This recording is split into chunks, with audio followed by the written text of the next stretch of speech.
میدان میں آپ کے سر کے اوپر حملہ کیا گیا، آپ کا چہرہ برہان ہو گیا، آپ کے دانت توڑ دیے گئے، اے اللہ کے نبی کیا اس سے بھی مشکل وقت آپ کی زندگی میں آیا تھا؟ فرمایا عائشہ اس سے بھی مشکل وقت میری زندگی میں آیا تھا جب میں طائف گیا تھا اور میں نے وہاں طائف کے سرداروں کو اسلام کی دعوت دی تھی، ان لوگوں نے میری دعوت کو قبول نہیں کیا اور میرے اوپر پتھر کو برسایا جانے لگا، میں بے ہوش ہو گیا، اور جب مجھے ہوش میں آیا تو پہاڑوں کے فرشتے نے آ کر مجھ سے کہا کہ اے اللہ کے نبی اگر آپ چاہیں ان شیطا ان بقالیہم الاخشبین، اگر آپ چاہیں تو طائف والوں کو دونوں مکہ کی پہاڑ پر رہ کر کے پیس دیا جائے۔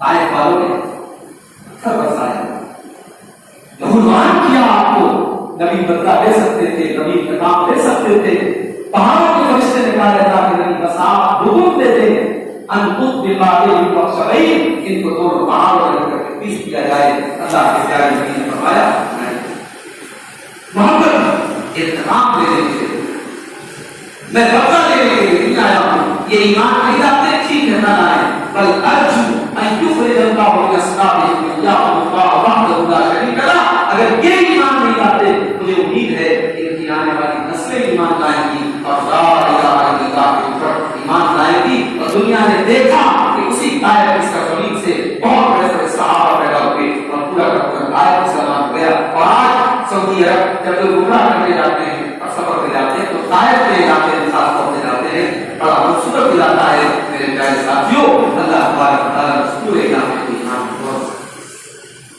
تو نبی بدلہ بھی دے، نبی انعام بھی کہ نبی خاص اللہ کے پیارے نبی سخی کتنے تھے، داتا کتنے تھے، دینے والے کتنے تھے، فیاض کتنے تھے۔ حضرت انس کہتے ہیں ما سئل النبی صلی اللہ علیہ وسلم عن شیء قط فما قال لا، اللہ کے نبی سے جب بھی کوئی چیز مانگی گئی آپ نے نہ نہیں کہا، نبی کی زبان پہ نہ نہیں آتا تھا، جب بھی نبی سے کوئی چیز مانگی گئی نبی نے نہ کہا ہے، نبی نے نہ کہا، نبی کی زبان سے نہ نہیں سنا۔ ایک حدیث میں بخاری کے الفاظ ہے اللہ کے رسول کے پاس ایک آدمی آتا ہے اور اللہ کے نبی سے مانگتا ہے، سوال کرتا ہے، اللہ کے نبی اس کو اتنی بکریاں دیتے ہیں کہ دو پہاڑوں کے بیچ میں جتنی بکریاں سب بکریاں آپ نے اس کو دے دی۔ جب وہ اپنی قوم کے پاس واپس گیا وہ جا کر کے کہتا ہے یا قومی اسلموا، اے میری قوم کے لوگوں کو اسلام لے آؤ، فإن محمد یؤتی اطاعتا شفاعتا، اس سے کہ محمد کو اتنا دیتے ہیں کہ وہ خود فاتح کر لے کے مگر دوسروں کو دینا وہ نہیں ختم کرتے، وہ اتنا دیتے ہیں کہ فاتح سے نہیں کرتے ہیں، فاتح کشی سے نہیں کرتے ہیں۔ اے لوگوں کو اسلام لے آؤ، اور اس انسان کا قدر ہے اسلام۔ ایک عورت اللہ کے نبی کے پاس آتی ہے، بڑے شوق سے کہتی ہے اے اللہ کے رسول میں نے آپ کے لیے چادر تیار کی ہے، میرے چادر نہیں ہے، میں یہ چادر آپ کو یوں کے طور پہ دینا چاہتی ہوں۔ اللہ کے نبی کو چادر کی ضرورت تھی، آپ نے چادر لی اور چادر کو اوڑھنے لگے، پہننے لگے۔ ایک صحابی کی نظر پڑی، کہنے لگے ما احسن ہذہ، اے اللہ کے نبی یہ چادر تو بڑی خوبصورت ہے، فقسونیھا، یہ چادر آپ مجھے دے دیجیے، یہ چادر آپ مجھے دے دیجیے اللہ کے رسول۔ اللہ کے نبی نے فوراً وہ چادر اتار کر دو۔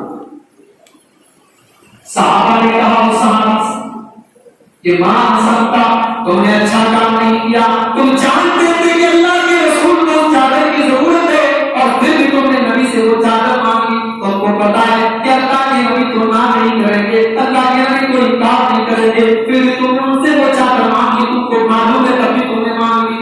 وہ صحابی کہنے لگے ارجو برکتہ، میں نے چادر اس لیے نہیں مانگی ہے کیونکہ مجھے چادر کی ضرورت تھی، ارجو برکتہ، میں تو اس چادر کی برکت حاصل کرنا چاہتا ہوں، یہ نہ لبے صحابہ نبی صلی اللہ علیہ وسلم، کیونکہ اس چادر کو اللہ کے نبی نے پہنا ہے، میں اس چادر کی برکت کو حاصل کرنا چاہتا ہوں، لعلی اکفن فیہا، تاکہ اس چادر کے اندر مجھے پہنا دیا جائے، وہ چادر میرا کفن بن جائے، اس لیے میں نے اس چادر کو مانگا۔ یہ تھا میرے نبی کا اللہ کے نبی سخاوت اور فیاضی میں اتنے آگے تھے، کبھی کسی کو نہ نہیں کرتے تھے۔ حیاوان اپنے شرم کبھی آپ نے نظر اٹھا دے کسی اور کو غلط نگاہوں سے نہیں دیکھا. کبھی آپ کے کیریکٹر کو لے کر کے آپ کے دشمنوں نے بھی کوئی اعتراض نہیں کیا. آپ اتنے شرمیلے تھے، حیا والے تھے. ابو سعید خدری کہتے ہیں کہ کان رسول اللہ صلی اللہ علیہ وسلم اشد حیا من الازراء فی ذرا. اللہ کے نبی ایک کماری لڑکی سے بھی زیادہ شرمیلے تھے. وَإِذَا رَأَىٰ شَيْئًا يَكْرَهُهُ، اور جب اللہ کے نبی کوئی ایسی چیز کو دیکھتے تھے جو آپ کو ناپسند ہوتی تھی، عرفنا ہوتی وجہ، وہاں اللہ کے نبی کے چہرے سے اندازہ لگا لیتے تھے. آپ کا چہرہ دیکھ کر کے ہم سمجھ جاتے تھے کہ اللہ کے رسول کو یہ چیز ناگوار ہوئی ہے. آپ زبان سے ظاہر نہیں کرتے تھے، آپ کے چہرے سے پتہ لگ جاتا تھا کہ ہاں یہ چیز اللہ کے رسول کو ناپسند ہے، یہ چیز اللہ کے رسول کو ناگوار. شرمیلے تھے،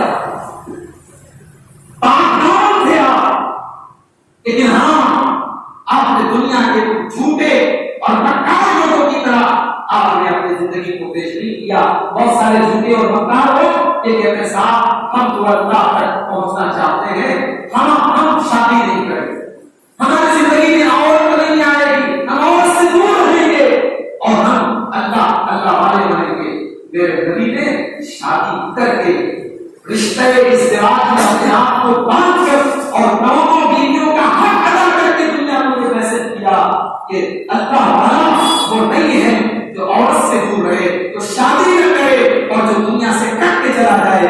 اللہ والا وہ ہے جو شادی بھی کرے، جو بیوی کا حق بھی ادا کرے، بچوں کا حق بھی ادا کرے، اور سب کے بعد وہ اللہ تعالیٰ سے تعلق کو جوڑے. حقیقت وہ اللہ والا ہے. میرے نبی نے شادی کی ہے. شیخ یاسر نبی صاحب کا ذکر کرے، بڑا اچھا ٹاپک کا کہتے ہیں لوگ کیا کہتے ہیں. آج کتنے ہمارے نوجوان ہیں انہوں نے تقریروں میں سنا ہے وہ بارات لے کے نہیں جانا چاہتے ہیں. گھر میں جب وہ کہتے ہیں کہ ہم بارات لے کے نہیں جائیں گے تو ان کی ماں کہتی ہے لوگ کیا. وہ جب آپ کہتا ہے لوگ کیا کہیں،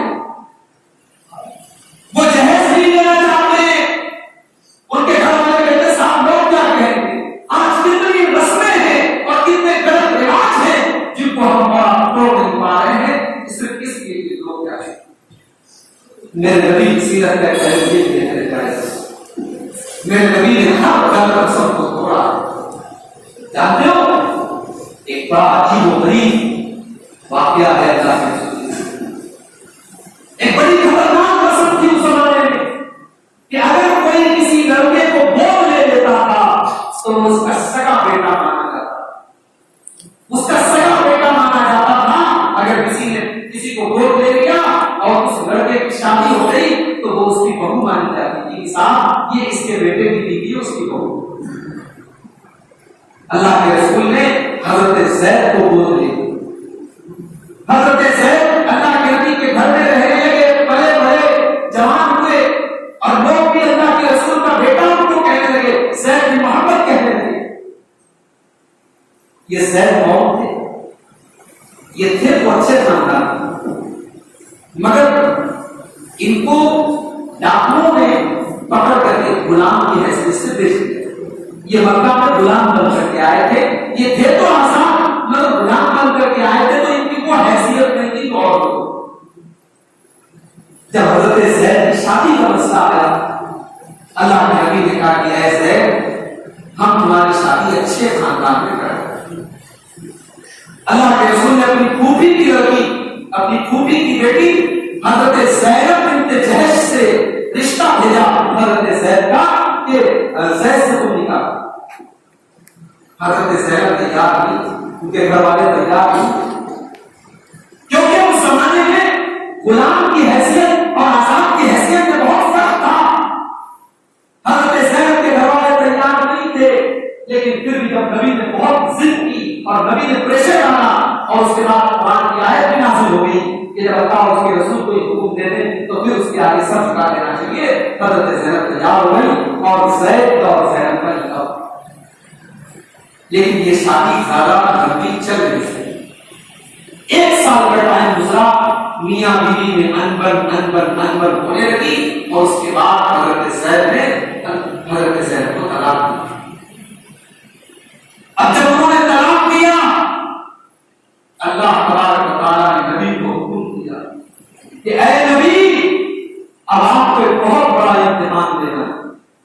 ایک بہت بڑی رسم کو توڑنا ہے. اے نبی زینب کو جب طلاق ہو جائے اور زینب اپنی عدت گزار لے، اے نبی اب آپ شادی کریں گے زینب. اور دیجیے گا سماج کی نظر میں زینب کون ہے؟ نبی کی بہو ہے.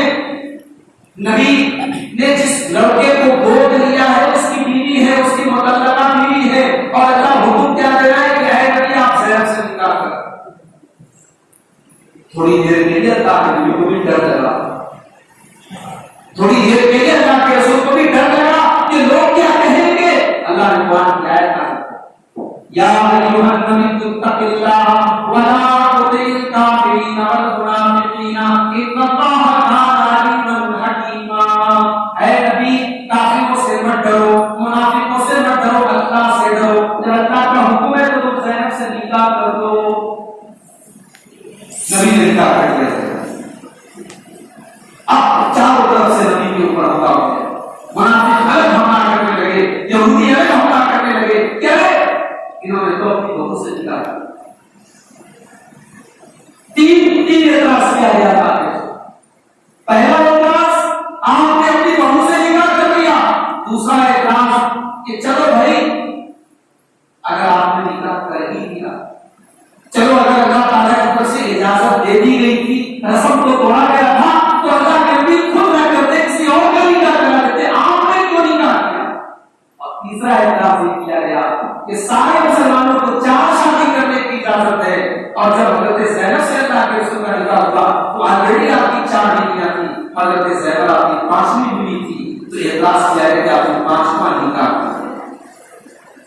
3 اعتراض کیا کہ آپ نے اپنے منہ بولے لڑکے کی بیوی سے نکاح کیوں کیا. دوسرا اعتراض کہ اگر یہ رسم توڑنی ہی تھی تو کوئی اور توڑتا، آپ نے کیوں توڑی. اور تیسرا اعتراض کہ اللہ کے نبی صلی اللہ علیہ وسلم نے یہ جو نکاح کیا تو آپ نے 5واں نکاح کیسے کر دیا جب سارے مسلمانوں کو 4 نکاح تک کرنے کی اجازت ہے، 5واں نکاح کر دیا.